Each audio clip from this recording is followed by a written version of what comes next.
WWE 2K20. They need to catch up. That'll make more sense if you look at the thumbnail. Yep.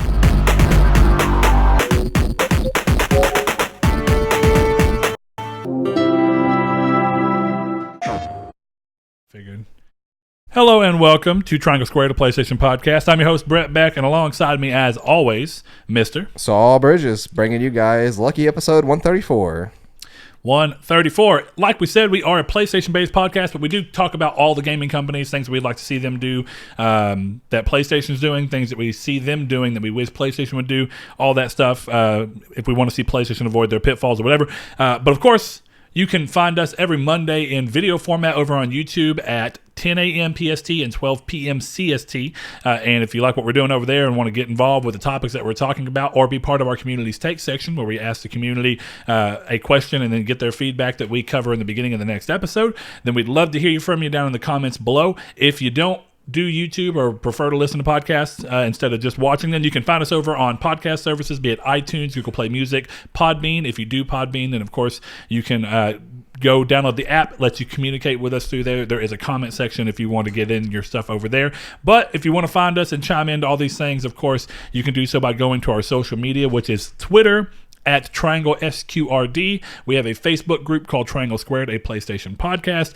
And, of course, we have a Discord with our day-to-day, moment-to-moment lives in there. Saul has not been in too much as he's adapting to his new life. Well, it's not even that. I just can't get on my phone during the day. It's something you're adapting to your new life. Used to, you were at a job where if you had little moments, you could, but it's actually a hard rule. Now I can pop in at 10 a.m., noon o'clock, and then 3 p.m., and then after 5. Since I get off every day at 5 now. Or 5-ish. Sometimes we get off a little bit later waiting for trucks, but no big deal on that. Anyway, of course, if you want to go and join the Discord, we have a general chat where we just talk with everybody in the community who decides to hop in there. We do have a podcast open discussion channel, so you can come in and talk about anything we talk about in the podcast and share your thoughts in it, and we'll be happy to go back and forth with you on those. Of course, you can go to the community's take section there and put your feedback in for the community's take section there, as well as a bunch of other channels that we do for different stuff with. If you want to talk about music that you like and stuff, that's perfectly fine. We have stuff where we talk about the PS Plus games, and if anybody wants to play together, we have a little PS Plus Pals thing that we have in. And of course, we just have a great community over there and across all of our stuff. So thank you guys. Of course, it's time to get, I said of course way too many times. I gotta pull that back. Of course. I'm sorry, of course. But we got to start this show off the way that we always do before we get into our main topic, which, you know what, Saul, I'm going to let you dish into what the main topic is loosely about, your little synopsis, before we go into our normal opening. Sure. So, you want me to do it now? Yeah, I mean, just a quick synopsis people who know. So if you keep listening, this is what you'll eventually hear about, as well as some news and stuff. So Bully 2 finally came out, and it looks a lot like Bully 1. Is that what we're going to call that? Yeah. Okay. No, yeah. Very famous wrestling game, WWE. Releases 2K games. Series. Well, yeah, they release games yearly, and we got this yearly's iteration, and it's terrible looking. Looks like a PS2 game, maybe a late-in PS2 game, early-in PS3 game. At least in some parts. Not all the game looks terrible. There are some redeemable parts. But yeah, we're going to get into why we think that that's just not right for a $60 game, and why we have standards, and why we're not even really fans of WWE anyways. But, well, we won't be playing it, or, you know, our thoughts on the matter. This would have been a good episode to have Jonathan on for like 5 minutes talking about too. Yeah, because he's somebody who actually dives into those games pretty much every year. Really deeply, too. They may skip a year, but I mean, they normally play into them very well. But they like wrestling, and that's just something that I feel like, even though it's a huge part of our generation, we just completely kind of, I'm not going to say missed. I played one wrestling game. We were in it just for a little bit, and then we're easily able to get out. I don't even remember why we got a wrestling game on Nintendo 64, but we got a wrestling game, and I don't remember what it was. The SmackDown 64 game? Maybe. I could play a Sting with a baseball bat. Mm-hmm. That's pretty much what I remember about that. But I think we got it at Game Exchange, maybe. Like, we were like, oh, this is going to be a fighting game or something. Yeah, and it had a blue cover. I can't remember the actual thing of it. I don't remember that, no. Oh, God. Come on. What was it? It was a Nintendo 64 wrestling game. You'll probably find it that way. Yeah, because I remember I played a couple of them myself. There was, WCW, NWO Revenge. That was one of them. WWF Attitude. I forgot that was back when it was Worldwide, or World Wrestling Federation instead of whatever it is now. World Wrestling Entertainment. I don't know. Enterprises. I don't know. There goes WrestleMania 2000. That might be what it was. WWF No Mercy. I'm sure someone's played it before. If you've played it and you know what game I'm talking about, let me know. Because there's one that I just can't see on here that I swear had like a, which this No Mercy one's got a blue case, but I'm just not remembering exactly what it is. Let's see. What does WWE stand for? People who love wrestling love us right now. World Wrestling Entertainment. Yeah. Yeah, I figured as much, and I might be wrong on what WWF stood for, but anyway, their start price is only $67. Well, there you go. Didn't know that. Maybe that's an enterprise we should invest in, even though we have no care for it. You know, Billy Corgan from the Smashing Pumpkins owns a wrestling league. I did not. That's weird. Yeah, pretty interesting thing. But all this little short asides gone and through. Going to start to show off the real way, and that is Saul with your new schedule and adjusting to what Actually, that is. I've seen you a lot this week. You've seen me a ton this week. Yeah, that's the cool thing about working with you pretty much is that I've seen you at least three days out of the week so far. Yeah. But yeah, so I am adjusting to like a newer sleep schedule in a way. Like I'm trying to go to sleep a little bit earlier. I'm trying to make it so that on Monday through Friday, the latest I stay up is 11, because then that still gets me 6 hours of sleep because I have to wake up at 5. And I'm fine on 6 hours of sleep, but not daily. So I've been kind of just sitting on the couch a lot. I've been playing Dragon Quest 11 on my Switch. And I did dive into Destiny 1 or 2 nights out of this week for a little bit, about 2-3 hours each time. Got off around 8:30 or 9, and I started around 5:30 or 6. But that's really been it. Those 2 games. I haven't really delved into anything else. There's not much coming up this time around, and those are pretty much going to be the 2 games I'm going to keep playing for the most part. Well, leading into November, I'm assuming. Yeah, until next month when Sword and Shield and Death Stranding come out. Well, you do have. Are you picking up Modern Warfare at launch? Because that is this month. I kind of, yeah, it's 24th, isn't it? 25th? 25th, I think, is that'd be a Friday release if so. Yeah, I mean, I might. I know Eric's going to play it, and I know Gavin's probably going to play it, so I'll at least have 2 people to play with. And that might be a good little break from Destiny because... Oh, you know what's interesting about that? The real question is, because I haven't really talked to you about that, with the new update coming into Destiny, have you been playing any more of Destiny's competitive modes, or has it really been more of the different? I mean, actually, you always rotated through them for the weeklies and stuff like that, but now that everything's a little different and how that happens, do you find yourself just on your own with no extra incentive? Are you just playing more of the competitive? It's really easy to level up. So Destiny has 2 experience modes for PvP. They have Glory, which is competitive, and they have Valor, which is non-competitive. And Valor's what they've always had, right? Yeah. So Glory is a new one? I'm pretty sure, yeah. And now it's essentially like where you used to be able to like lose a game, you'd lose tons of Valor points. It takes 2,100 to get to the most common level called Fabled, and that's where you get a lot of the good stuff like Recluse, that submachine gun that everybody pretty much needs to have. That's how you get that gun. That's the only requisition to getting that. And it used to be that you get to 1,700 or 1,800 instead of 2,150, which is Fabled. And if you lose a match, you drop down to like 1,500. It gets real hard right at the 1,700 mark. And it was so hard that I literally... Oh, I never paid attention to that. So does the point deficit that happens if you lose expand at the hhigher levels? Like at the lower levels, do you lose less points if you lose a game? And as I think it's just easier to go up earlier than I don't think you lose any more points. I think it's just easier to go up when you're lower versus when you're up there. Well, I guess what I mean is you also fight a lot harder opponents because you're up there. You're getting up there with the good people. You're scaling. Okay, that's what I was going to say. Is why is it getting harder? So you're not losing more points per se, but the matchmaking is you're losing more often. But now, instead of losing 200, 300 points, 500 points, when you lose like 50. So you could be at 1750 and you go back down to 1700. You win a game, you're going to go up to 21.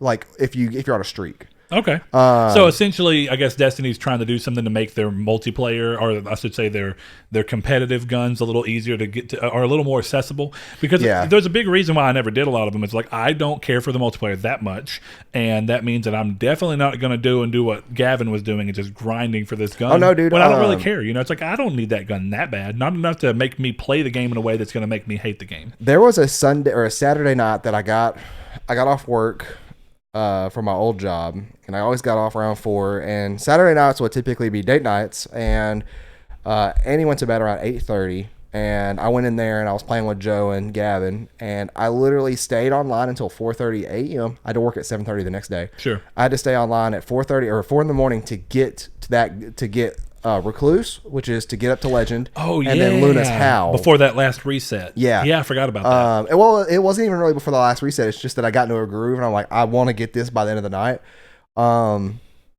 for an example, now that the season has reset, I have gone from 0 to about 1,800 just today.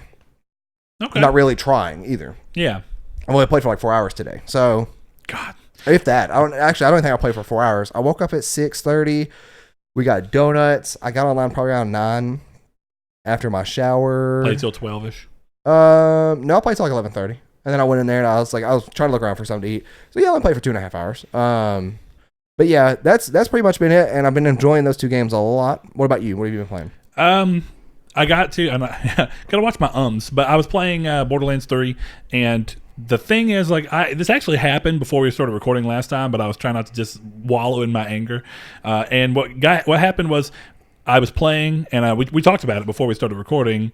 One of the vault monsters was just a really long fight for me, partially because at this point in the game, I've not been doing a lot of grinding to get certain legendaries or epics or whatever they're called in that game, the yellow ones. But what ended up happening, 25 minutes into this fight, which was already, I was doing fine. It wasn't hard at all. My damage output just wasn't what it felt like it needed to be. And whenever I died, or actually I didn't die, whenever the game crashed, I had to completely restart that. And I was almost at the very end. He had like maybe, I'd say, an eighth of his final health bar. I was almost done, and then it crashed on me. And I went and looked it up. I was upset. I was like, this is ridiculous. It really pulled me away from the game. I looked it up. It's a problem if you have FL 4K or FLAC in the game. And it's something that I saw a big thread upon, where people were saying if you didn't have certain legendaries with him, your output for some reason was just weird. And that I was even using things like, he's a big tree, so I was using flame weapons, and they were doing somewhat extra damage, but it still wasn't enough.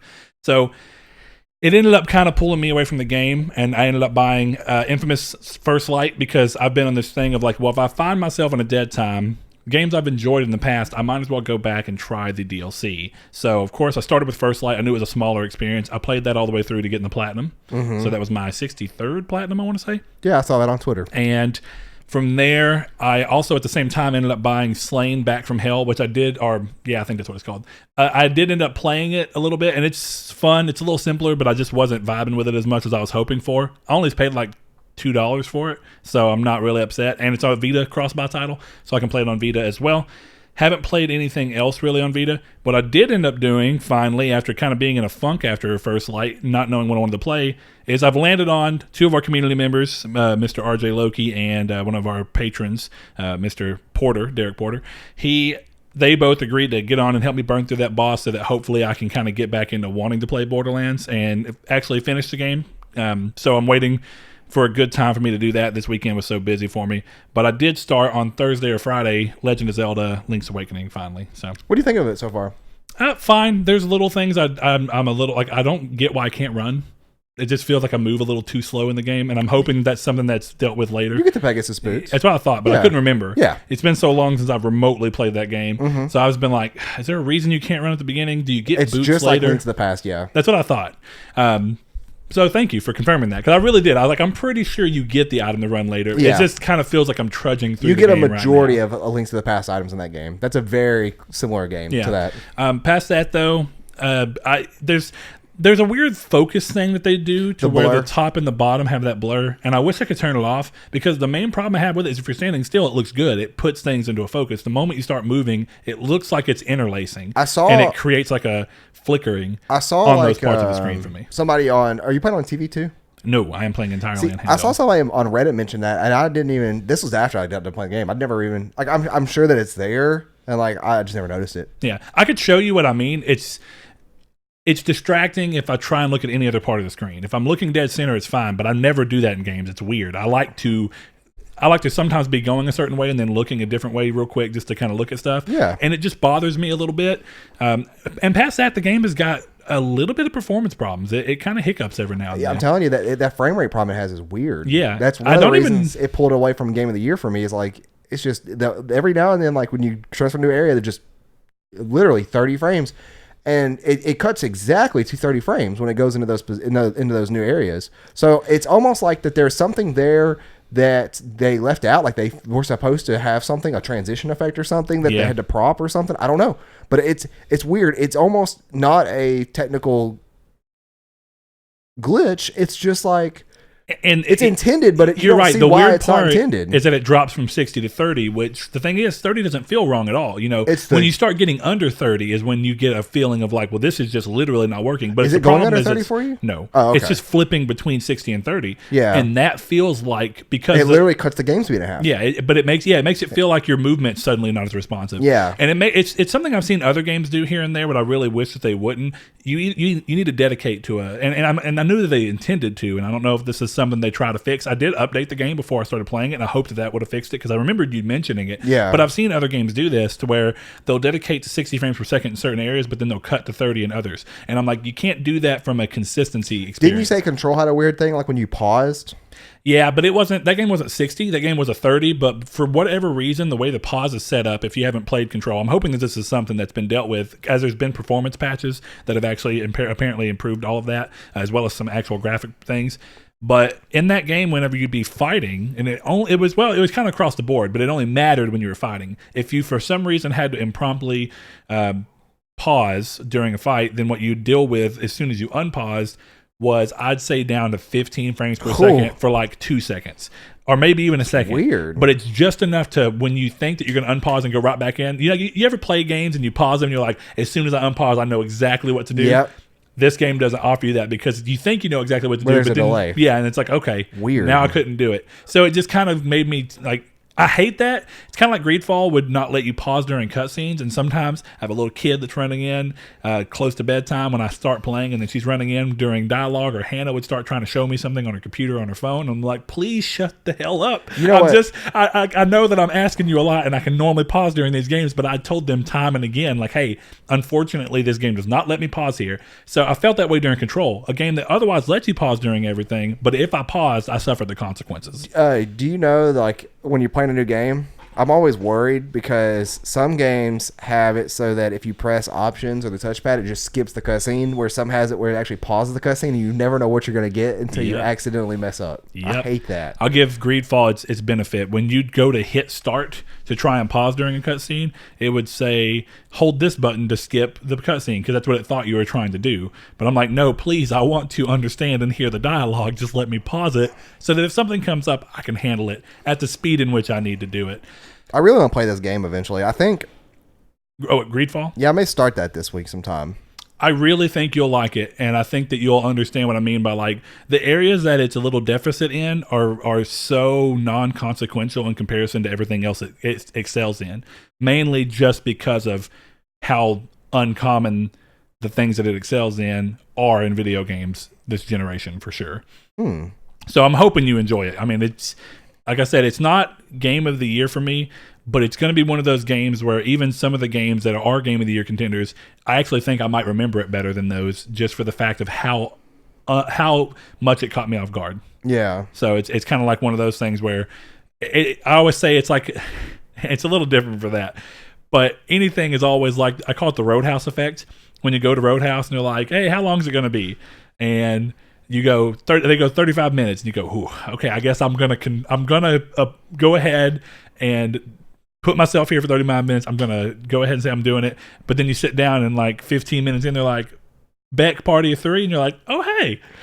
I never had that happen to me before. Oh, it happens to me every time. If I've ever had to wait at Roadhouse, I have never waited the length of time that they said. That's why I kind of give them. But I also know that if it's crazy busy, I don't even give it a try. But if it's in between and then I go in and they say it's going to be 30 minutes, I'm like, that really means 10. But you still have that thing in your mind of, well, they said 30. So whenever it hits 12 minutes and they call you, you have that thing of like, hey, look at that. Maybe this Friday night we'll be able to go. Yeah, we'll see.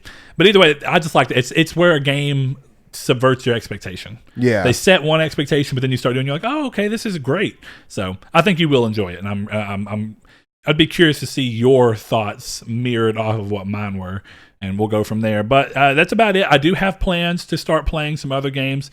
I'm trying to go out and figure out which ones I want to play first. One of our patrons, Mr. Dylan Kirby, one of our newest patrons, thanks, man, he suggested that I start playing Yakuza 0, which I don't have Yakuza 0, but I do have Kiwami, and I've had it downloaded and was going to start playing it before I had a number of people tell me not to start playing it because... Why? The mechanics are apparently a little bit older because it's a remake of a game, so they tried to make the mechanics and stuff a little bit more tied into the original release, whereas Zero's got apparently a stronger narrative, but also newer mechanics that feel a little bit less dated. And I've been told that from a lot of people, but I also think it's the people, and I get this across the board. I think every group of game or everything is different for everybody, to where if you're coming in later and playing them, people still want you to play them chronologically, even though they didn't release that way. So it's like Yakuza 0 came out way after all these other Yakuzas. I think it came out after Yakuza 5, if I'm remembering correctly, but it might have been, yeah, I think that's right, because So it it's came out kinda- after 5, before 6. And I'm being told to play it because chronologically it's the most important, but the chances of them having played it chronologically are almost zero, because it's just, if you've been a fan of the series for such a long time. But I get it, because I've seen people say that too. Like, if you're just now coming into Devil May Cry or Metal Gear Solid, play them in this order because it's going to make the most sense. And I even say that myself with things like Birth by Sleep. But here's the real truth. As much as I am going against something I've said here and there, and I've been picking up on that myself, you can play a lot of these games in any order, because the truth is they released in an odd order. So playing them in an odd order doesn't really matter. Most people who played them day one are playing them in an odd order anyway. Yeah. Whereas I get the want in your head to say, like, oh, if you've never played Kingdom Hearts, this is going to be the best way to move you in. But I actually think that's a bad idea sometimes. Don't because play sometimes, time on order. Yeah, sometimes you're actually going to go where you play like a game like Birth by Sleep, you get used to the way that they handle the skill bar, then you go back to Kingdom Hearts 1, you're like, oh man, this weird camera. Thankfully they fixed that on the PS3 version. But it's like used to, it's like, well, now you're having to get used to using the camera in a specific way, using the commands in a different way. So across the board, I will very likely start Yakuza Kiwami just to see if I like the series. If I end up, I'll beat it. Then I may go back and play 0 and buy them that way, and then go on from Kiwami 2. And now I would have the ability to play them all on PS4. So there's benefits there. Yeah. But we're going to go ahead and get on into the community's take. The community's take for last week was pretty simple. We were talking about, of course, Sony coming in, talking about all the new features, or more info, I should say, as well as new features of the PlayStation 5, confirming that it will be called the PS5, confirming that the new controller may not be called the DualShock 5, but it will have, instead of a dual vibration motor, or rumble motor rather, that it will instead have haptic feedback and all that, as well as talking about how ray tracing is going to work, whether it's going to be software implemented, hardware implemented, all these different things. Some of them that maybe mean something to a lot of you, plenty of them that I'm sure mean nothing to you. Yeah. Talking about how the solid state drive speeds things up and how the games are going to be able to benefit from that. So we took a very simple question and said, is there a feature that you'd like to see from the PS5 that we haven't had announced yet? Alongside that, what do you think the cost will be from what we currently know? El Tabib is the first guy up over here on our Discord, and he says, one feature I'd like more elaboration on is the design of the console. I just hope it's not the V-shape thing that has been rumored given the shape of the dev kit. That thing is ugly. Let it be a box as long as it has a nice design. If it's the V design, I'm going to have to figure a place for it in my entertainment system to hide it as much as possible.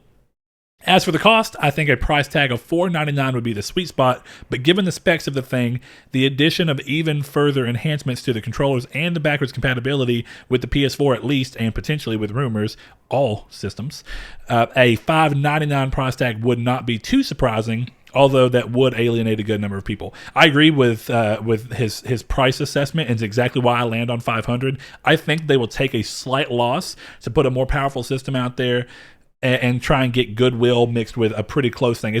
I don't think they're going to ever do PS3 levels of loss again, where it was like $800 and something to produce each console, $850 roughly, and they were selling them for $600. And people at the time thought this is a ridiculous console in terms of cost, but you don't realize that they're taking a third of what you're paying, actually a little bit more than a third of what you're paying in loss. Mm-hmm. So it's a weird setup, but I do think that they'll find the happy sweet spot, though that haptic feedback in the controller definitely gives me pause of how much cost does that add to the current price of a controller. Yeah, probably going to be $80, $70 new. What makes you wonder? Because one thing, if someone mentioned that, and I can't remember if it was in this community's take or not, but if it is, I'll just give them credit. They were talking about worried, I think it was Atlas Unchained, talking about worry of what the DualShocks cost or will cost. But the thing is, right now, the DualShocks honestly have more technology in them than the Switch Pro Controller, but the Switch Pro Controller costs more. $10 more, yeah. Yeah. So It could newer be that controller, again. It could be a maybe? situation of Nintendo's weird pricing structure that Well, they've the always DualShock had. 4s were 70 when they first launched, weren't they? Or 60 or whatever? They've always been 64. The DualShock 3, on the other hand, I think was 54, but it might have been 60. There was definitely a price increase from the DualShock 4, DualShock 3 to the But DualShock wasn't 4. there a price decrease in I don't the think DualShock so. 4? I think it's Okay. been the same for unless you were buying certain special editions, Yeah. which is the same as Xbox. They say, oh, if this is a certain color run that we did a limited thing of, which like always makes $10 sense. or You're $4 paying, more. you're paying a little bit of an upcharge. So that will be interesting to see because I am one of the people that owns. I have 4 PS4 controllers in there, and then of course technically I have a 5th one right here, and then I have a 6th one in the living room that I never end up getting to see because of my wife. A little bit of a disclaimer there. One of them is two of them are essentially ones that I was going to have and keep anyway because they came with the consoles. One is the 20th anniversary DualShock, and one is the 500 million DualShock that came with the consoles. Mm-hmm. So I was always going to keep those. I don't even play on the 20th anniversary one because it's just too rare. Yeah. So from there, I kind of just keep it there and I have it in good shape in case I ever need to fall back on hard times and sell that system. Hopefully I don't. But yeah, it is kind of weird because it's like you think I have $120 worth of controllers, or more than that actually. I have like 180 360. minimum. Yeah. Yeah, probably. But it's interesting to see that. Let's see, Saul, do you have any of the places open? You want to pull one from over on Twitter? While Yeah, I can pull one on Twitter. More? No Fate, good old buddy Sean says remote play on Vita, which I don't think we'll get. But he says PS5 launches in the UK at £399, and Sony made a profit on each unit sold. So I think that the PS5 is more of for £49. We might see a repeat situation of the overpriced PS3. Sony needs to find that competitive sweet spot like they did with the PS4. Yeah, it gets weird for us thinking about pounds. Yeah, because of how much different it is from the US dollar. Well, what's so we weird have to pull is, that. Didn't the PS4 launch at $399? Yes, the That's the PS4 same in amount America of- yeah. was $399. That's how much he said it was in pounds. Over there? Yeah. Well, yeah, but the pounds have changed so drastically in these years in between. The only thing I'm curious about, and just a forewarning, is like if what they're saying is true with ray tracing and this SSD and stuff, like it's not going to cost less than I'm almost certain it's going to be $400 plus. I'm realistically $500. Yeah, it definitely. I will go on the limb and say it will not be less than $500 at all. It's not happening. They will not. It will not be priced at the same spot as the PS4, nor should it, considering that it's a bigger jump in technology than we saw from the PS3. I think it's important too to mention that for all those people who want longer generations, this is what happens when you have longer generations. You get a price that you paid, 8-9 years ago, and then now it's drastically more. You're like, well, I didn't have enough time to play this, or I had too much time. It's going to be dual-sided no matter what. Yeah. The way technology is working is that everything's going to be way more expensive by the time this next console comes out, if it's going to be on to the current levels that is out there now. Yes, yeah. If it's going to be power level comparable to what it should be, given the technology available. And if you were to build a gaming PC with all this stuff in it, this gaming PC would cost $1,500. So to get a gaming PC that could play 1080p 60 with ray tracing and have an SSD like this in it, yeah, you're going to pay, I would say, no, not quite $1,500. I'd say you could do it on an $800. No, $800 to $1,000. I don't think there's a ray tracing card that's $800 or less. Maybe not. We'll see, but it also depends on what they're doing 60. from a ray tracing standpoint. It may be ray tracing, but it's not physically the same ray tracing. It might be checkerboarding. It's somewhere in between. I'm not going to say checkerboarding. I do think it's hardware level, but maybe it's not to the same level. It's kind of like how you think about anti-aliasing. And sorry if we're speaking too much weird stuff, but you know how when you deal with anti-aliasing, certain cards can do a higher level of anti-aliasing. We might be seeing ray tracing on the consoles, but at a lower quality than what you'd get from the computer version, or certain computer versions, depending on what that is. Considering that I don't have a card on my computer that has ray tracing, because my card's about 3 years old now. So for those that are kind of curious, right now, if you want ray tracing in a PC, you're gonna be looking at anywhere between $230 to $280 that article's old. This card is $324. This is a graphics card alone, and this is a 2060, which is a comparable to this. I won't say gen. It's this year's iteration of the 1060. Mm-hmm. For those that don't know, it's 6 gigabyte graphics card. That was $200. Yeah. Yeah, see, that's the costing I expected. So I do think that you could build a computer that could do ray tracing to some degree, and definitely 1080p 60 at $800. Yeah, because then you could still get the Ryzen 5 1600 just standard, and that's hopefully like we're not confusing all the listeners out there, you but we will go definitely back to the community's sake here. To Sean's point, I do want to say one thing. I see no reason not to include remote play. Time and resources. It's not really. You if you put the same chip that is already dealt with, the same chip that handles remote play in the PS4 is also the same chip that handles PlayStation Now streaming.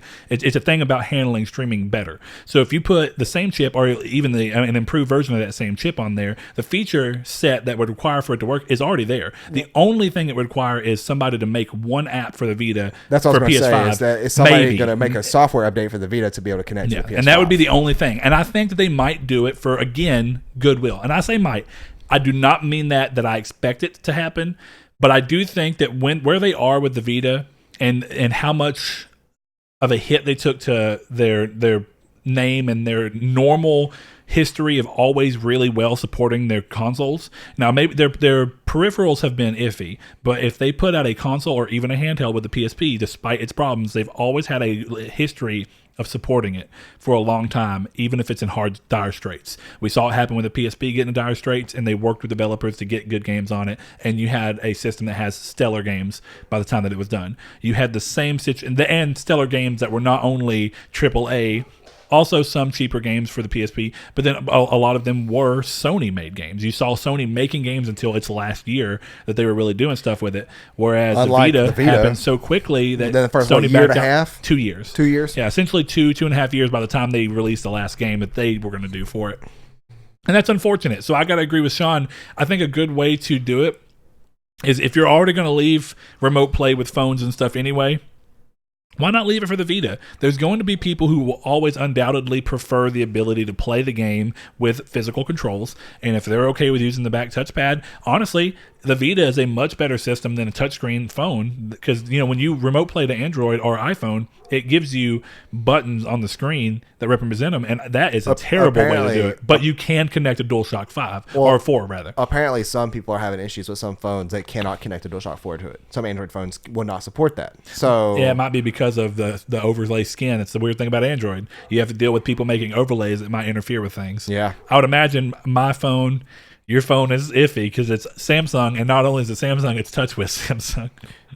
Yeah, it's Note 9. So I haven't tried unless they've updated it to the OS that the S10 has by now, which would be great if they did. Which is not TouchWiz, so that's a good thing. I don't really know. But either way, give people the ability to do it with something that's integrated controls with the same screen, and I feel like that's a great thing to do. His price point stuff I do agree on. I just think that $500, wherever that ends up being in pounds, I would say that's probably £449. I don't know. I'm on One UI. You are on One UI. Sweet. Yeah. I'm on Android 9, which is what now? You are on Android 9, but I don't remember which one that is. Yeah, it's not in the name. Oreo. I can't remember. It's definitely an Oreo. I think it's whatever the P is, but I don't recall.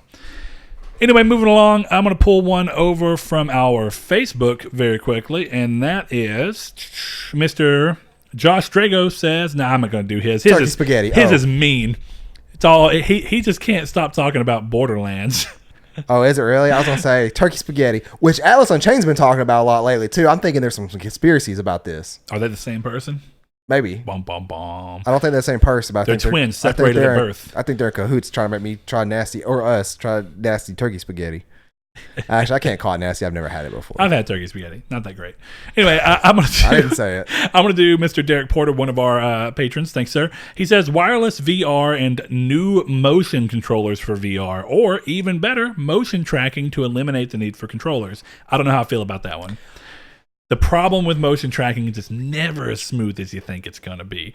But if he means only on the simplest level of what Oculus just released with their headset that has cameras in the front that can look at your hands for very simple things, I haven't seen any update on it. I don't know that it's released as a consumer product about the one yet. Like where it scans your hands, and then if you want to go and grab something with your hands, it looks at your fingers. Apparently, it's not. If it works really well, yeah. Apparently, it's not as bad as I thought it would have been. And I think Linus Tech Tips did a video on that. I think that there's games that would work on. So a game that for people who own PSVR and have played it that I think would work really well with that in particular would be something like Vacation Simulator or Job Simulator, where when you're doing it, it's very simple. There's no real risk on the line of what you're doing, but it lets you be that much more immersed. You reach out your hand, you grab it around something, and then you go, okay, here, I'm picking this thing up.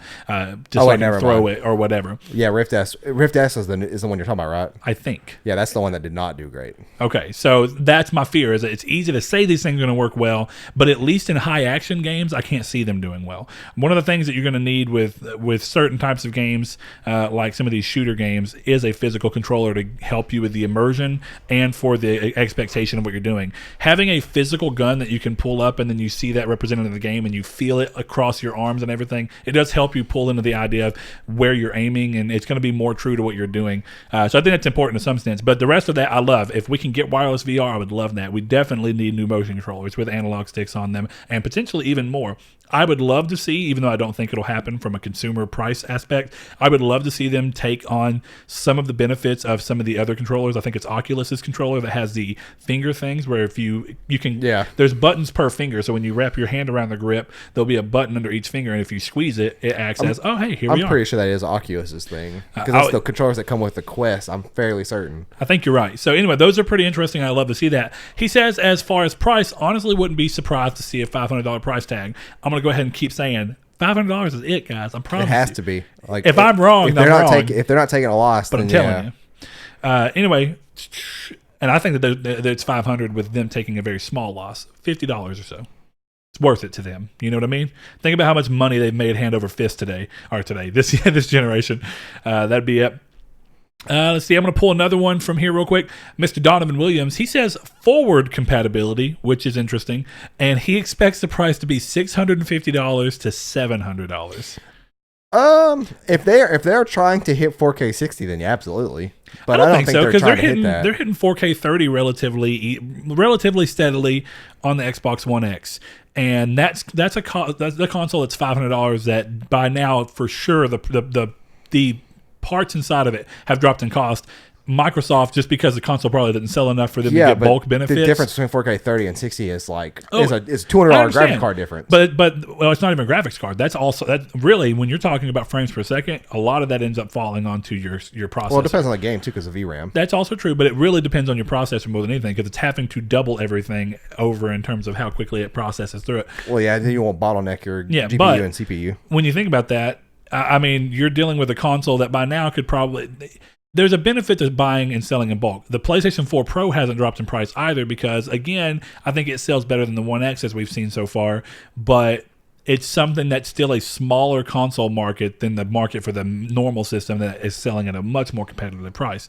So it's something we see across the board. I would not be surprised if by the end of this year we get an announcement that One X drops by $100 and the Pro drops by $100, and then the PS4 Common drops by $50 to $100, depending on exactly where it's at right now. I think it's at $350.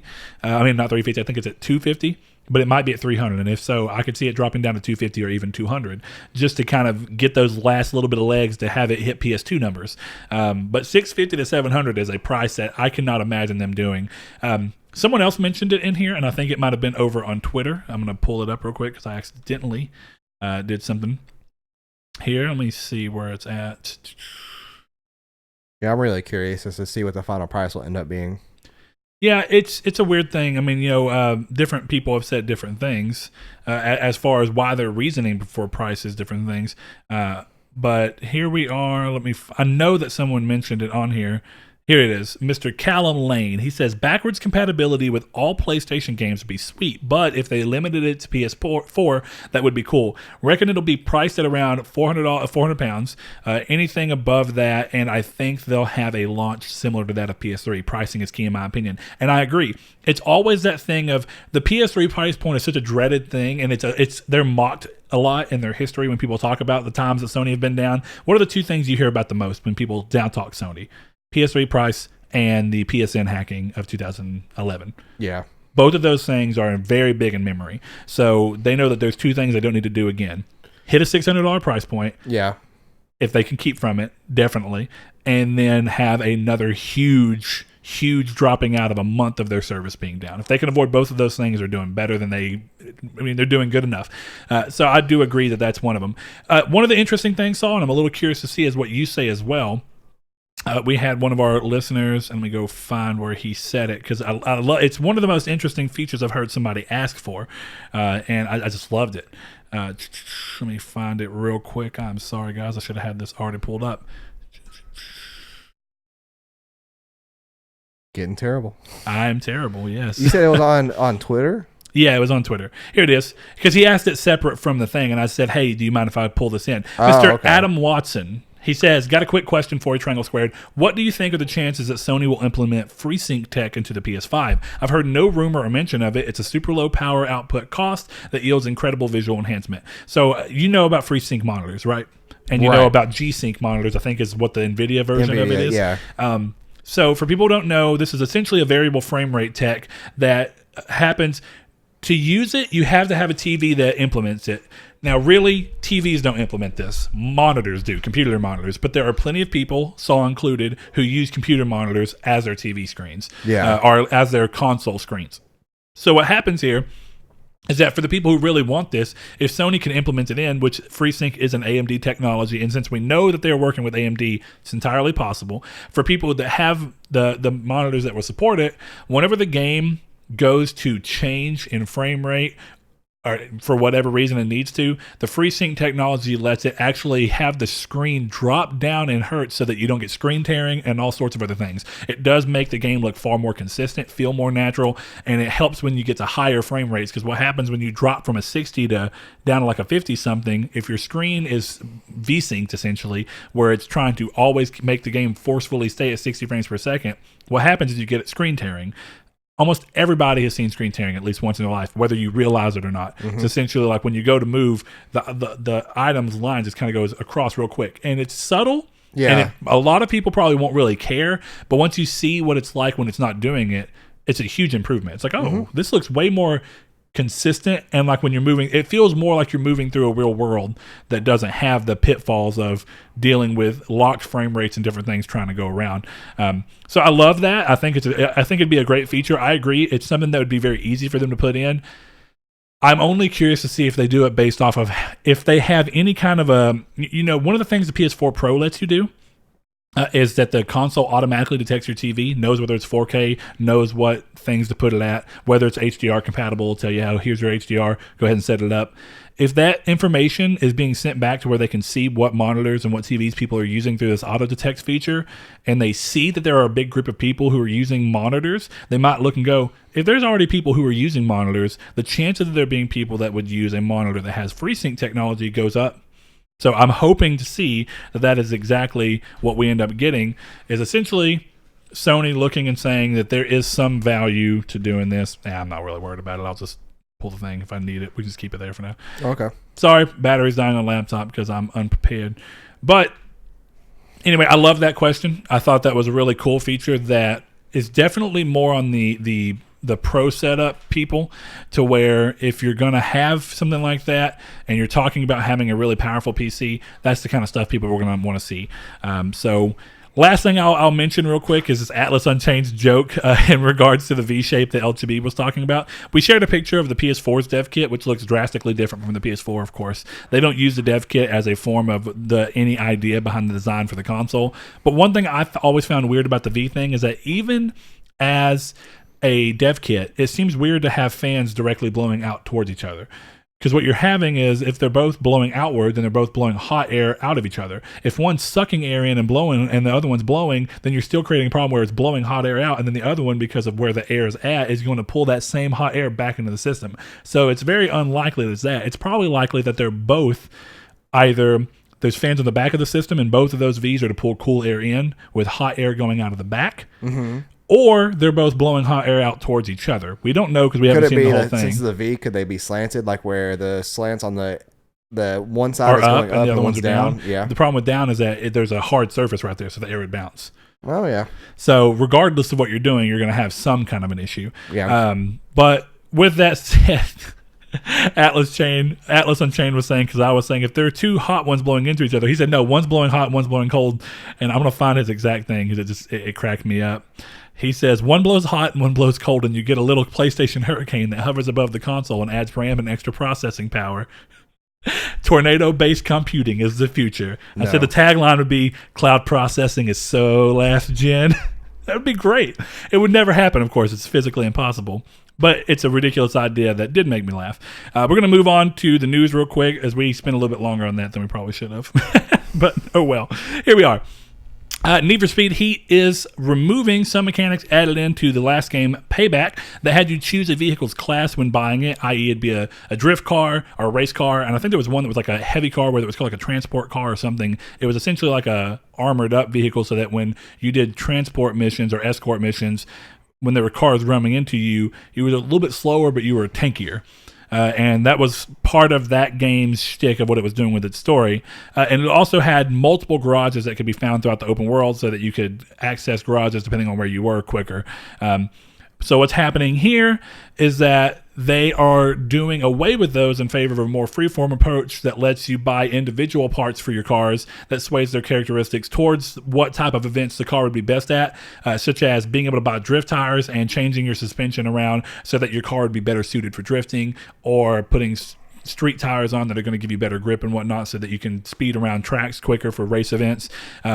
And I thought that's a great idea. As for garages, this is really great. This is a quality of life improvement. They're no longer requiring you to visit a garage in order to upgrade parts in your car. So as you unlock parts and you want to buy them, you can go ahead and go into a menu, change parts in your car on the fly, and it'll automatically put them on. So that essentially you won't be wasting time fast traveling or driving to a garage. If it's something you really enjoyed, the garages still look like they exist in the game in terms of if you like the aesthetic of your car being in a garage while you go around and do it. But you're not required to do that anymore, and I think that's a great idea. Because you get used to it, so you don't really complain, but you are kind of like, in the back of your mind, it's dumb that you got to go to a garage to do these things. Yeah. It's just that much more time I'm having to spend to do it. So here's to hoping that game shapes up as well as it can. Next up, Star Wars Jedi Fallen Order has officially gone gold ahead of its November 15th release date. We learned from a tweet from developer Respawn's official Twitter. Congrats to the team. I think the game actually looks really cool, and the more they've shown on it, the more I'm interested in it, and I do hope that means that when I buy it, I'm not disappointed.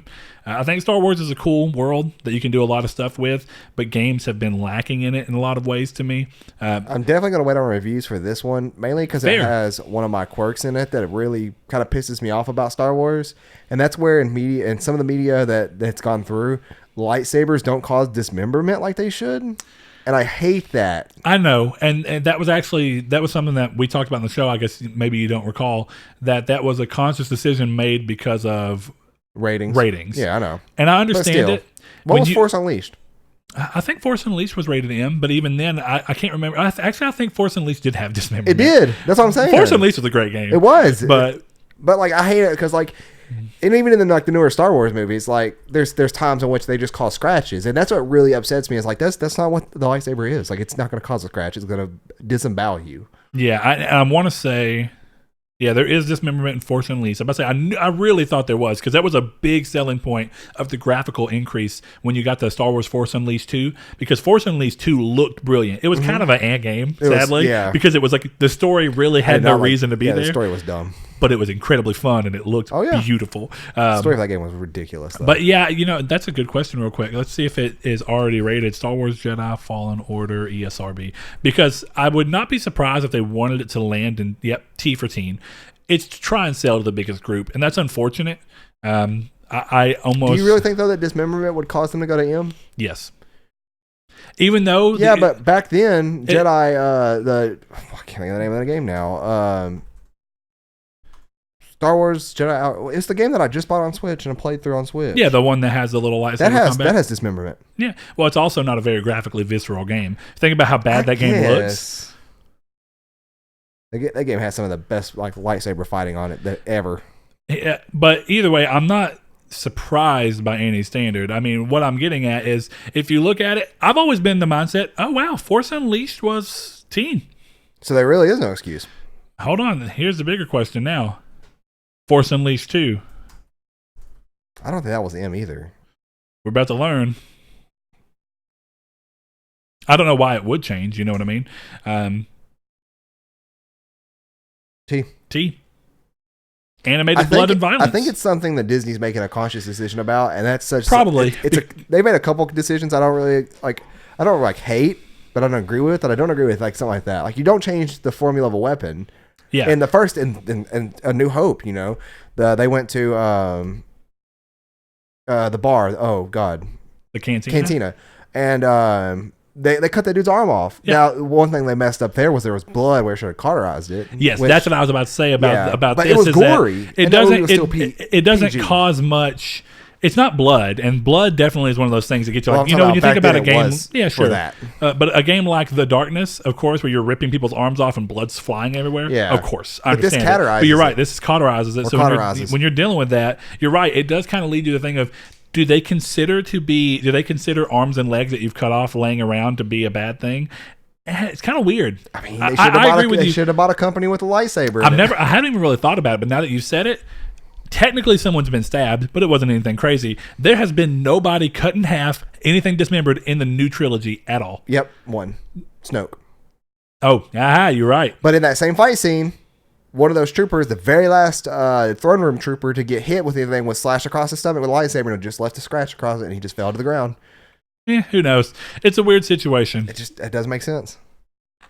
Whatever their reasoning is. Seth was talking to me at work the other day, and he was saying something about how bad the throne room scene was. I was like, that's one of my favorite parts of the movie. Oh, it's a cool scene, but it ruins Snoke's purpose as a bad guy. No, he was talking about the choreography. I actually thought that, I don't want to get into that. I'm not going to spoil a movie that's still relatively new. Anyway, moving right on along, Warframe continues to truck on stronger than ever with the announcement of their new Grendel Warframe that will hit alongside the Empyrean expansion. That is changing much of the game. The expansion adds in the Railjack spaceship that was teased at TennoCon and E3 in 2018, as well as a Shadow of Mordor-style Nemesis system that has an enemy named Kuvalik. I'm going to say that's how you say it. A character with Warframe parts fused into his flesh who shows up in unrelated missions at random, looking to pick a fight as he hunts you down relentlessly.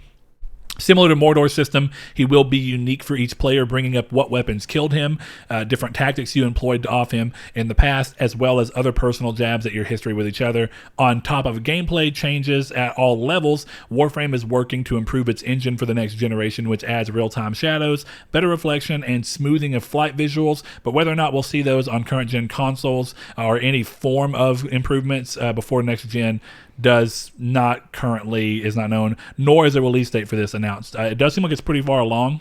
Wouldn't be surprised if we get it by the end of the year. But this is the game that continues to. It's weird. The game is only in competition with itself. Pretty much, yeah. It's like no other game does this. No other game is really pushing them to do anything this crazily drastic. But they're kind of like, well, we did this last time, so we've got to go above and beyond on that this time. Yeah. So. It is cool that they're doing the Nemesis system. I actually think that it's one of the most compelling parts of the Shadow games, even though they sometimes lean on them a little too heavily, and it starts being like, I can't even play the game because you constantly have this guy coming back trying to kill me. But I think the first game handled it perfectly, and from there it was just like, I was surprised that we've not seen more games do it, while also being a little bit like happy with that. It's like I didn't want to see every game do it because then it loses every bit of what made it feel special. But I was surprised that I've seen almost no other game really even attempt it. Yeah. So seeing it in this situation, I think is an interesting setup. And it's just one character instead of a bunch of them. It's one character that comes back instead of like, oh, well, there's 18 orcs that I've killed any of them can show up. Multiple of them can show up at once. You know, that was always the annoying thing about Shadow of War. Is you can have like 4 orcs that are part of your Nemesis system show up at the same time. Yeah. And it's like, ugh, why do I have to fight 4 of you? I'm just trying to play this story. Next up, though, Final Fantasy XIV's Online's Vows of Virtue, Deeds of Cruelty upcoming update has been teased, revealing the long-known Nier Automata-themed raid called Yorha Dark Apocalypse that was written by Nier creator himself, Yoko Taro, the man, the legend. Let's see, it says, alongside this is a host of changes to the job system, the addition of New Game Plus letting you replay past story missions, a Realm Reborn's questline being overhauled, and tons more. The start of these updates hits October 29th, with a few smaller updates planned in the immediate weeks after to finalize all the additions shown. So there's a couple of things that are going to be part of the overarching expansion or update suite, whatever you want to call it, that are going to be hitting a little bit later. But that's interesting. Mainly the fact that this many years later, they're choosing to overhaul A Realm Reborn yet again, when A Realm Reborn was already them overhauling Yeah, base game. it's and I recommend anybody to go through and play through. I'm curious of what changes they're making to Realm Reborn, but play through that game like you would a Final Fantasy game because the story's really good.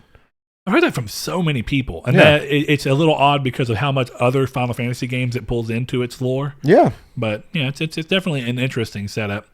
Next up, after news outlets claimed that PS4 Pro would have no enhancements supported in the Outer Worlds, the upcoming RPG from Obsidian, but would be improved on Xbox One X, publisher Private Division confirmed that those reports were false, and the PS4 Pro version would upscale to 4K from a native resolution of 1440p. These reports were believed early for the obvious reasons that Obsidian was purchased by Xbox since the announcement of this game. So, of course, people had the idea in their mind of Xbox is essentially giving them the go-ahead of, hey, make sure it works best on our system that's upside, but lop off PlayStation's. I thought that sounded so strange when they did it. I was like, it doesn't make sense because Xbox is not the publisher. I felt so like it does not I want to matter. know who made that rumor up. Like, where would that come from originally anyway? Yeah, it makes you wonder. How would someone... Because I don't think it's misinformation that someone landed on, though it very well could be someone saying, look at how good this game looks at Xbox One X. Does the PlayStation 4 version have anything extra? I don't think so. And then that was all of it. You know, that could have been it. It could have been any number of things.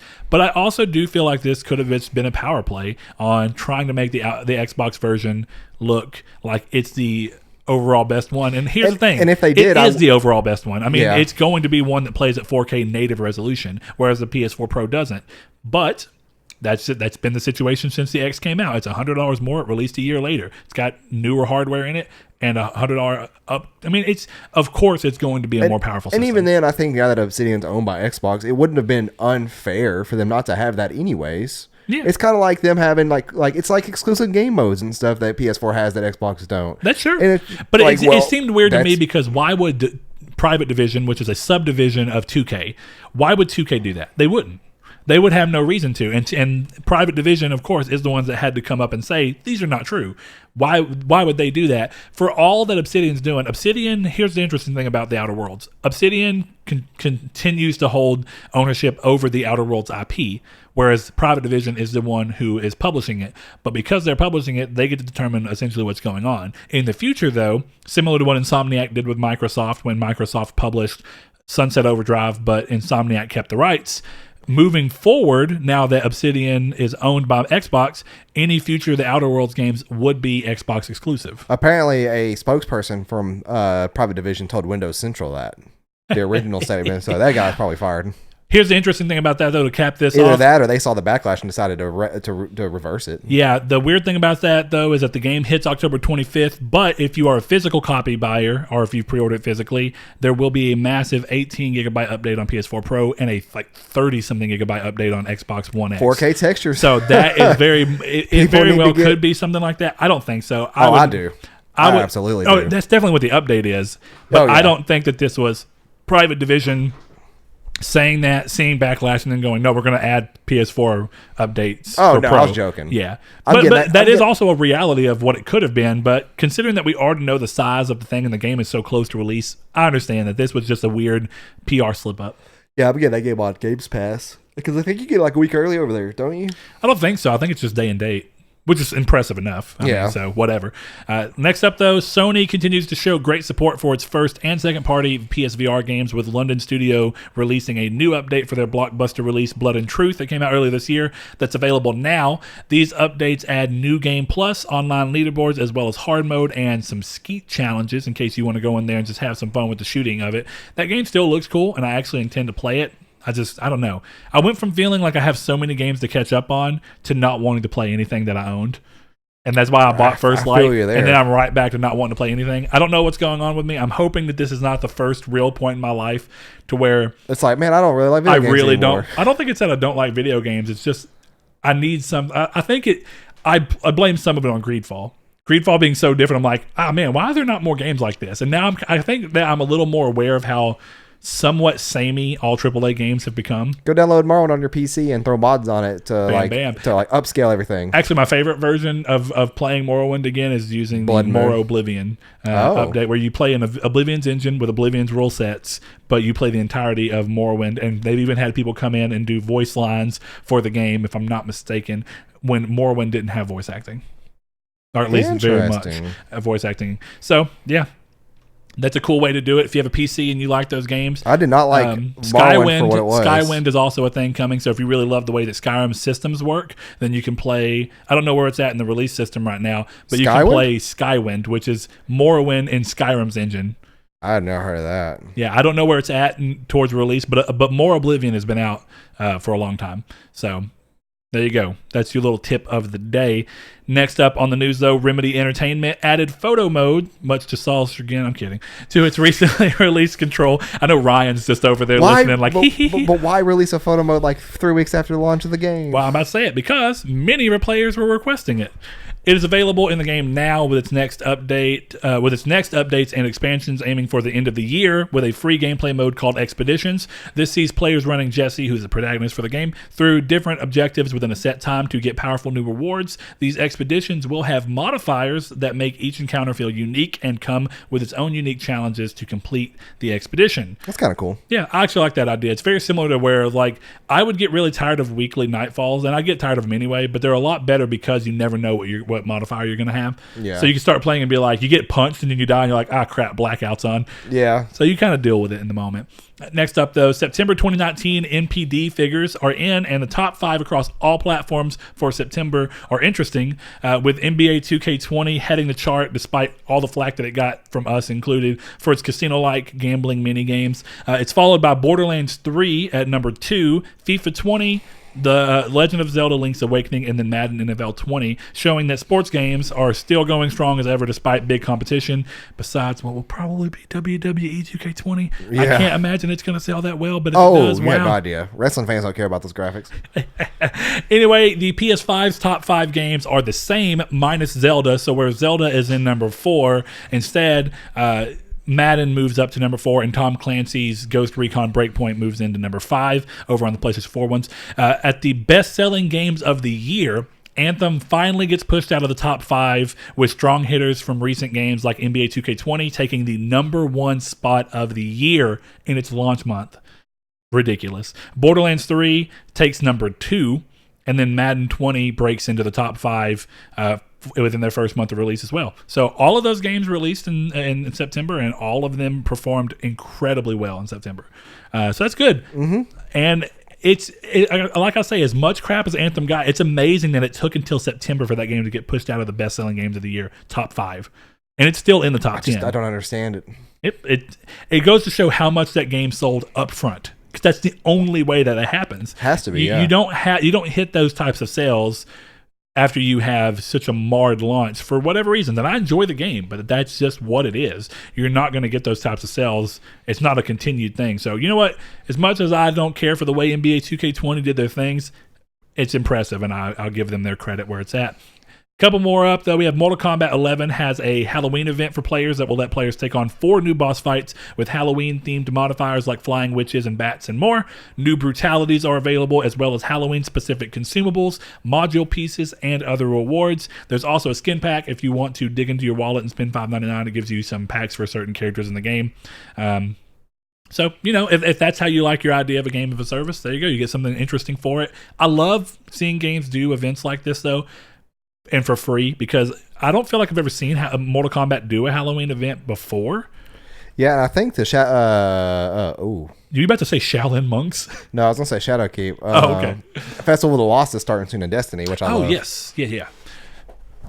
And here's to see if I'll make it back to Destiny or not. But moving on to the next thing, Capcom is now considering Resident Evil and Devil May Cry as major brands after the success of both Devil May Cry 5 and Resident Evil 2's remake, meaning that we will likely continue to see more from the series and far more often.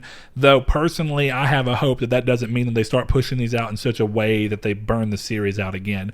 I think part of the reason that these series came back so strong is that Devil May Cry was just dormant for a long time, and then for certain fans, they don't even consider DMC part of Devil May Cry games, so it's been dormant for a long time if you consider that game to not exist. 2008, right? 2007? Let's see. Was it 2009 that Devil May Cry 4 came out? Absolutely not. It was like 2007. Yeah, you're probably right. Either way, it's been a long time, so that one coming back is good. And then the thing about Resident Evil 2 is that Resident Evil 7... 2008. January 2008. Okay. But Resident Evil 7 was such a change up for the series, and even though it was loved and people liked it a lot, it was so different that coming back to a Resident Evil 2 where it's kind of breaks into that Resident Evil 4 styling, but still has a lot of the design elements of Resident Evil 2. I just feel like it reinvigorated a series in a way. So we'll see what that means and what Resident Evil 8 ends up becoming. And then you have that weird Resident Evil Outbreak, or whatever it's called, that's coming out right now. Project Resistance. Yeah. Yeah. We'll see how that ends up faring as well. I don't know that that's necessarily what I would say would be the smart move to do, but maybe, because maybe it keeps you from burning out the other mechanics. Yeah. I don't know. Shadow of the Tomb Raider is getting the definitive edition treatment with all of the DLC packed into the game and releasing November 5th.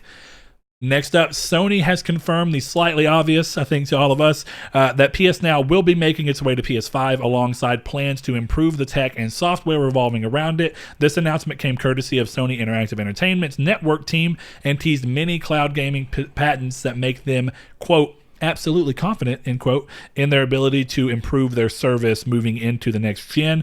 And last up on our list, Horizon Zero Dawn developer Guerrilla Games has recently visited Sweden to visit Goodbye Kansas Studios in Stockholm for some motion capture. This is the studio. Goodbye Kansas Studios are the people behind the CGI trailers for Overkill's The Walking Dead that just recently came out, Cyberpunk 2077's trailers, and plenty more. Many think that this is evidence of them preparing footage for their upcoming multiplayer-focused title that is being helmed by ex-Rainbow Six Siege director Simon LaRoche, something like that. And I personally hope that means it's Killzone related. I think that doing a Killzone thing brings back fans that already liked Guerrilla Games. It gets, because of the success of Zero Dawn, and Horizon rather, Zero Dawn, is that people will give Killzone a chance just by the name of the developer who probably wouldn't have before. And it's a great idea to either close off the PS4 with a big multiplayer game, or what I actually think this might be, I'm curious to see what your thoughts are, Saul. I think this might be them preparing footage, going in, doing all the motion capture, and getting a CGI trailer ready for sometime around February when we have an official PS5 event, and they start showing off games that are going to be on that system. I could see that, and Horizon 2 of likes would be really, really cool for a launch title. Do you really? Do you think that they would do that as a launch title? I'm in between. The main reason I say that is that it follows the same suit with Guerrilla normally, like Killzone Shadowfall being a launch title. Yeah, but this is a game that Guerrilla previously never sold anywhere close to what Horizon Zero Dawn did. And part of the reason Zero Dawn sold so well is it released at a time period when there was that many consoles out there. So it's only two things. It either has to be a cross-gen title that happens to hit PS4 and PS5, or it has to be a PS5 exclusive and cut down on the number of potential buyers. Yeah, it's PS5 exclusive. It's going to give people a reason to buy the PS5. Because right now, we don't know what PS5 has. Do you really think... Well, okay. Go ahead, because I got one interesting thing that I kind of fought myself on. Well, I was going to say that so far we know that everything that's coming out for PS4 that's been confirmed, Last of Us 2, Ghost, Death Stranding, all this good stuff, that can be played on the PS5. We don't know what the PS5 has to offer for us yet in terms of something new, something different. Sure. So, yeah, making a game exclusive... And nor should we necessarily. I mean, it sucks for people who can't afford a PS5, but that's just the nature of how gaming works. Yeah, and I'm not going to let that hold anything back. But I mean that because think about the two launch titles for PS4.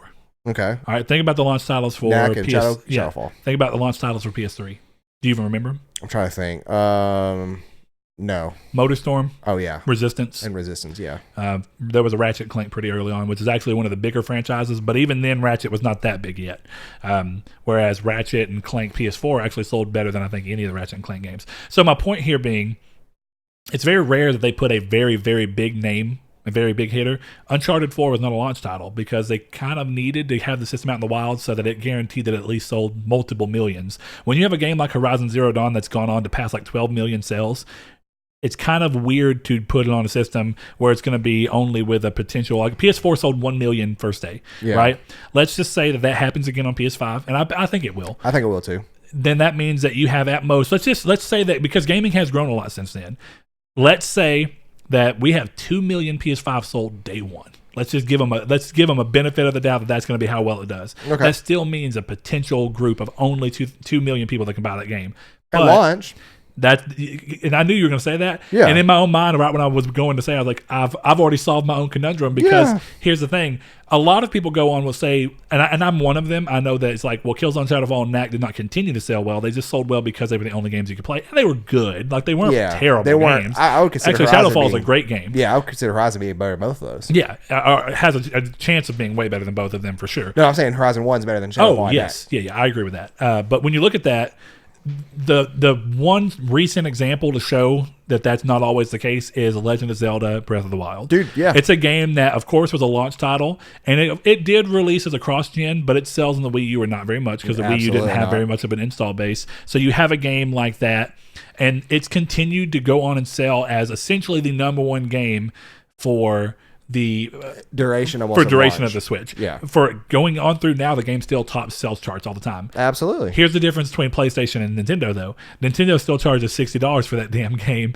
whereas PlayStation would not do that. And you see why, though, because people are still buying it. It's still getting on this list. But what I hope is that we don't see Sony adopt that. I hope that we don't see Sony go, hey, here's Horizon Zero Dawn 2 as a launch title. It's not always a bad thing because your games retain that value. I mean, I was telling somebody about this the other day. Is like, I can't think of. There's not. I'd say I can't. I'll just make a very stern and factual statement. There's not two PS4 games that you could have bought in the past year and a half to 2 years that you're still going to get $30 back in store credit for games. Oh yeah. Where you can take both Mario Odyssey, which is about a year and a half ago, and then you could take Breath of the Wild 2 years ago and get both $35 back for it. Yeah. And you trade those two and you get a brand new game. Yeah, like I said, it's always that it's a catch-22. You have to pay more up front for games, but it keeps that value. But it keeps its value for the foreseeable future. Yep. And that's what I don't mind. Like people always say, like, oh, I don't like how their prices never have sales. Yeah, but you never lose your value when you buy it like you do a normal game. That's true. And one thing that somebody actually pointed out in the PS4 subreddit, there was actually a really cool thread about this a few months ago.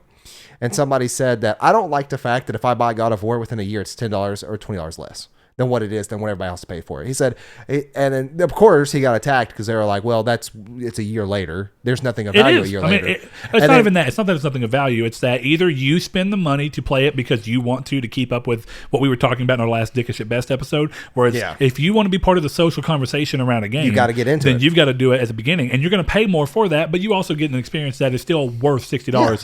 All that's happening for everybody else is that they're waiting. They're not being able to immediately be part of that conversation, but they can have a conversation about it later. They also risk getting it spoiled for them. But because of the fact that they had to go through that time period where they weren't part of the social conversation and they had to risk spoilers, later they're still getting the same $60 worth of a game just at a lower price point. And I don't really blame them. I don't think that's a bad thing. I mean, I think it's more accessible for sure, but I think that and that's what I mean. I think that they're both great business models, specifically business models. It's one of those things where, like Nintendo, there's a lot more exclusives that I would try if I didn't feel like I had to invest $60 into to just try it. Whereas way later, if I wouldn't have played Horizon at launch because I just didn't know, I was like, I just don't know if it's going to be the game for me. Yeah. And I played it a year and a half later, and I played the complete edition for $20. I'd be like, oh wow. I got to try a game that I ended up loving for way less money so that next time that the new one comes out, day one, I'll spend $60 on it. Yeah. It's kind of like you're keeping a barrier up for a lot of people to where some people will never end up playing games because of that sole reason. I just can't justify $60 for something I may not like. Yeah. It's kind of like when I go to a restaurant and I don't want to order something new that costs more because I'm like, I know I like the burger. Why would I get this? And I understand. Yeah. The cool thing about that, though, is that you can't throw the burger back up and have the same value a year later. Well, not the same value, but we'll call it half value. Well, no, I would say the same trade-in value. The trade-in value doesn't stagnate that much. Oh, yeah. I got you. If you take a brand new game, like if you go buy a game, the next day it's $30. Think anybody would do that? Just throw up, like, eat a burger, go gag in the bathroom with their plate, and just throw it back up and be like, I'd like my money back, please. Sucks 30 burger calls today. We can have some fun experiments. Oh, yeah. Not really. I wouldn't throw up a 30 burger. But anyways, we'll move on to the main topic, which of course we said at the very beginning of the episode for you guys, and that is that WWE 2K20 looks terrible. There is major graphical problems in this game, and specifically in cutscenes, specifically in story mode.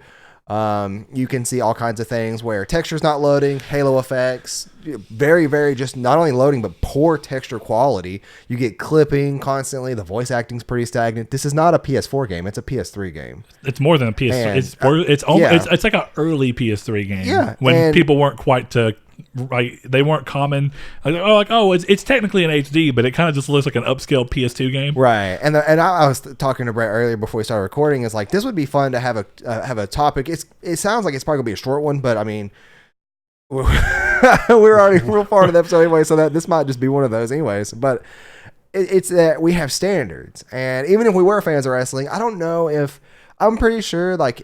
If I was a fan of, say, Call of Duty, and a Call of Duty game came out and the story mode looked like this, I wouldn't be buying the game even though I was a fan of Call of Duty. Yeah, fair.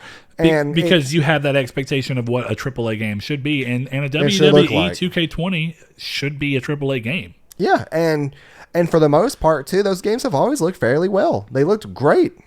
And like when kind of doing stuff to go find the thumbnail, when I made the thumbnail, there's comparison pictures that I think it was 2K18 or 16 or something looked better than this game. Well, and here's the weird thing about that.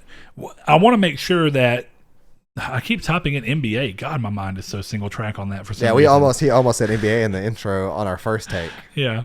Where he messed the intro up for us. I did. So we had to have a second take. But yeah, and I think that it's important that I want to get people who listen to our show, I want you in the comments on Twitter, Discord, wherever you may be, and that you can access to talk to us. I want you to tell us if you're a fan of wrestling, is this acceptable for you or do you not care? Well, that'll end up being a community stake question. Is if you're a fan of wrestling, does this deter your wanting of getting it? But we'll get to that in a minute. I mean, I do want to talk a little bit more about this. Well, this man just stole my question and made a community stake. We'll do it then.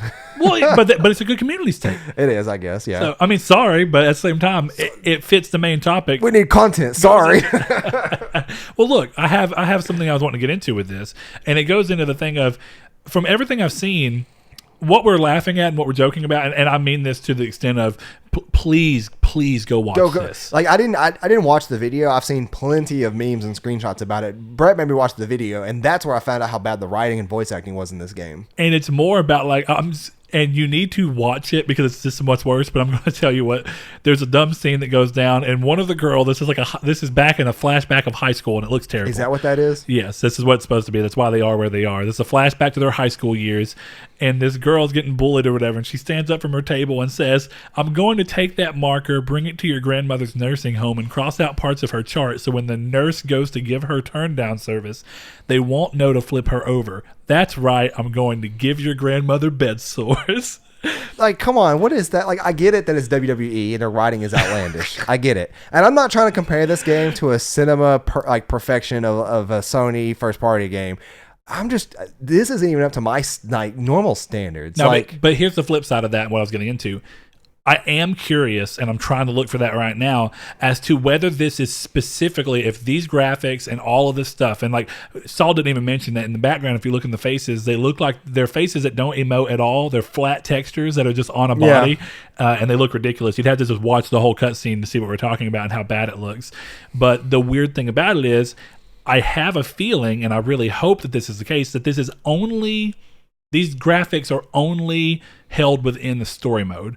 I would hope that the remainder of the game, the primary thing that people play these games for, which is just getting in there with two characters going into the thing and just playing it, looks better than this. That's what I was saying earlier, is that there's comparisons with character models for multiplayer alone of famous wrestlers like The Rock and I can't think of the other guy's name. He has real short buzz head.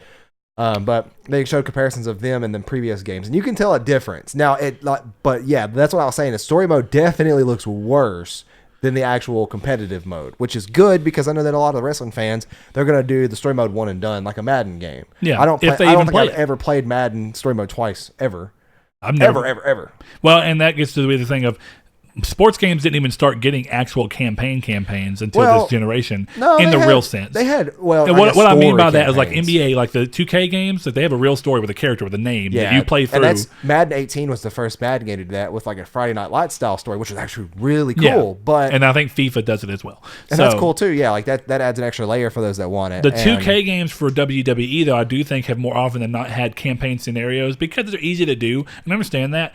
It is weird that there'd be such a discrepancy between what the multiplayer or what the single player story driven thing looks like in comparison to the normal brawling and play modes. And it does give you this question of like, how does this? My bigger thing here is that like we have NBA 2K20 that just topped the entire year's best-selling games. Yeah. And topped the charts for September, despite some of the flack they got there. But that flack was more like, well, it's a separate story mode. It's not even a story mode. It's a separate game mode that many players may not even mess with. And even though it's slightly unfair to them, it's whatever. But then when you get into this, aren't you just kind of souring the 2K moniker? for sports games. Pretty much, like if you look at NBA 2K20 and you see it and you're looking and saying, okay, this game looks good. It's got a well done story mode. It looks graphically great. It has great performance, big actors in it. There you go. Because I think Idris Elba is the guy who played in Idris Elba. Yeah, he's in a lot of things. Anyway, I think he's in NBA 2K20 story mode if I'm remembering correctly. That's kind of cool. Which doesn't mean, I'm not saying that these games have to have that, but it's just a show of the level of care that one series gets while the other one doesn't.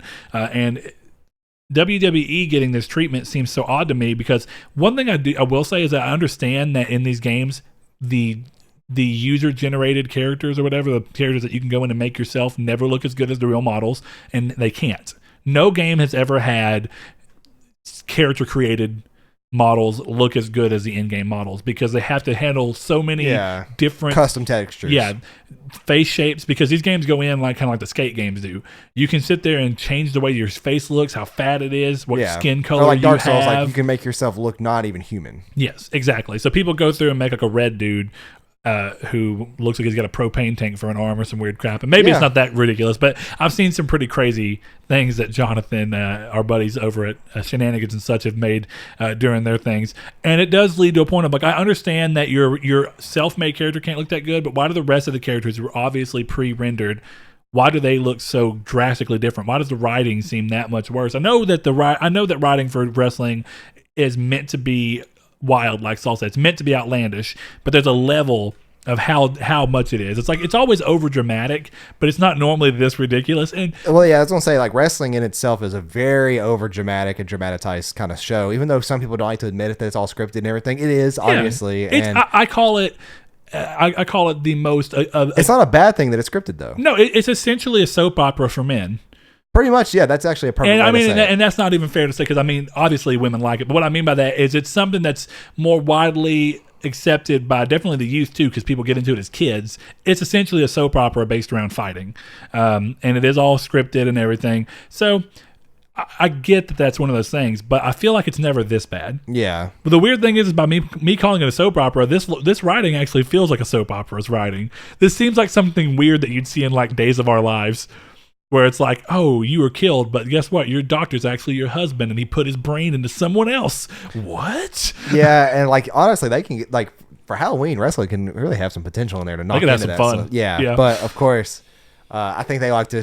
They want to retain even a serious moniker, even though it's being dramatic. So, well, this is a good comparison point. You've seen stuff for Greedfall, right? Yeah, Greedfall is a game that environmentally looks pretty solid, and character models, of course, in games like that, the character models look a little less than wanting to be desired, but the armor looks pretty good around them, surprisingly. So you see where a game that's not a AAA game is a AA game with a much smaller potential fan base, and a much smaller marketing budget, definitely. When you're looking at that, what I mean is that WWE, it comes with an attached fan base.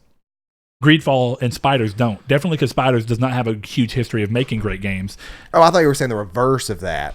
No. I mean, that Greedfall has such a small potential group of people who are going to come in day one because of Spiders. Greedfall is not an established IP. Right. Spiders is not a very well-beloved studio because they have interesting ideas, but they're often poorly done, like we said. So when you look at that, the fact that Greedfall comes out and it looks better environmentally than this game does in its story mode, it looks better character model wise than this game does.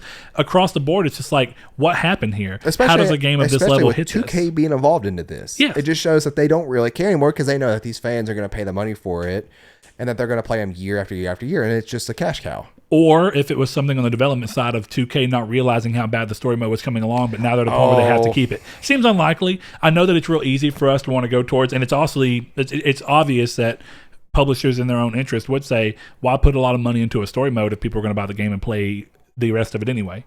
Yeah. You get into a weird thing. I understand that.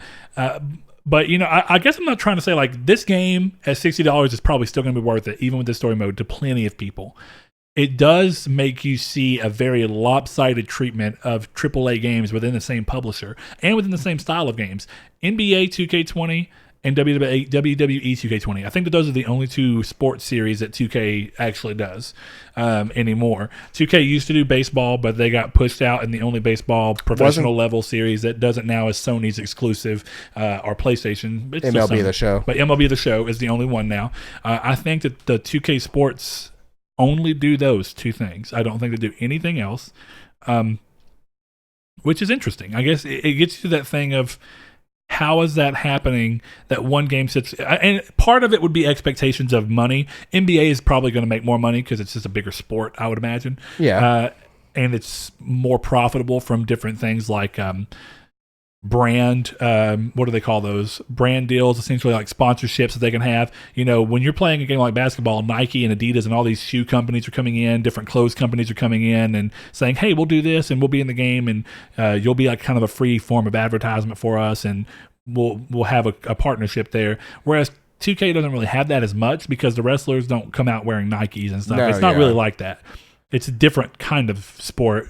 They themselves are the brand. Yes, that's the good way to do it. Yeah, it's that they're branding their wrestlers. It's why you see people walking around wearing like John Cena shirts. Yeah. And way more of I'd say way more density. You see people wearing their favorite wrestlers' arms, like John Cena's green armband he used to wear. People could buy those. You buy a shirt that had John Cena on it saying you can't see me. Wrestling toys. Yeah, wrestling toys and stuff like that. Whereas I feel like it's a lot less often that you see people wearing their favorite basketball player's shirt and stuff because... Well, those are jerseys too. Yeah, and don't get me wrong, it exists. Yeah. But I feel like it's a little bit more on the side of wrestling. And you really only see it around... Of how they monetize it, at least. Yeah, like if the Cowboys were doing better, you'd see a lot more people in Cowboy jerseys out and about around here, That's but true. they're not. That's true.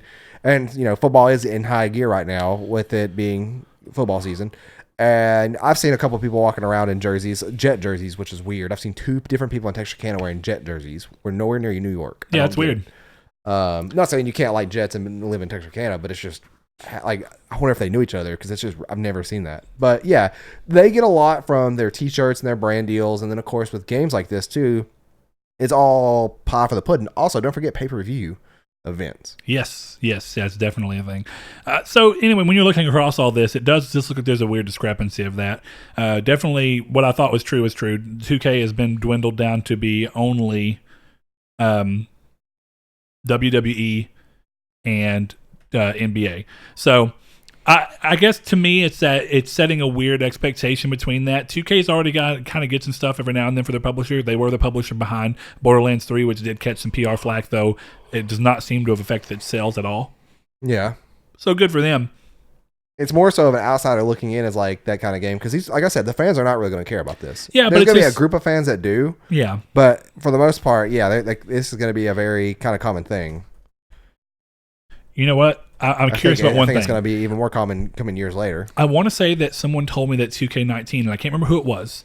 I want to say someone told me that 2K19 launched at $50. And if so, that's going to change me up a little bit here. God, why do I keep doing this? Oh, NBA 2K20 is what he's looking at on Yes. GameStop.com, by the way. Okay, no, it is a $60 game. And It's the reason still $60? Well, no, this is 2K20. Oh, that's right. The reason I say that is that it's unlikely that 2K19 came out at 50.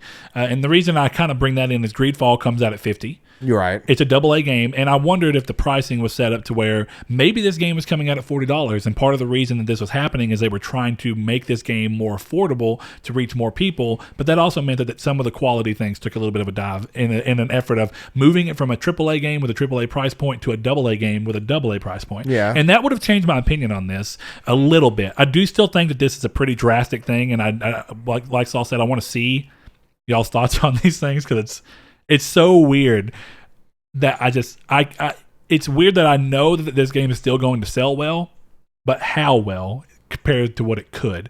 That's something that we'll probably never know. Yeah. It's impossible. But we can at least ask our little community what their thoughts are. And I'd go as far as to say, like we were saying, so Saul's question is going to be the crux of the community stake question here. It's going to be, if you're a fan of wrestling and you typically buy the games, does seeing what you're seeing here deter you at all from buying the game, or at least make you a little bit more, hesitant to buy the game? Thank you. And then past that, even if you aren't a fan of wrestling, if there was a game series that you'd always loved that suddenly took this sharp of a dive in quality, would you still consider it? Would you still consider it can still consider buying it and at a full price that it's always been?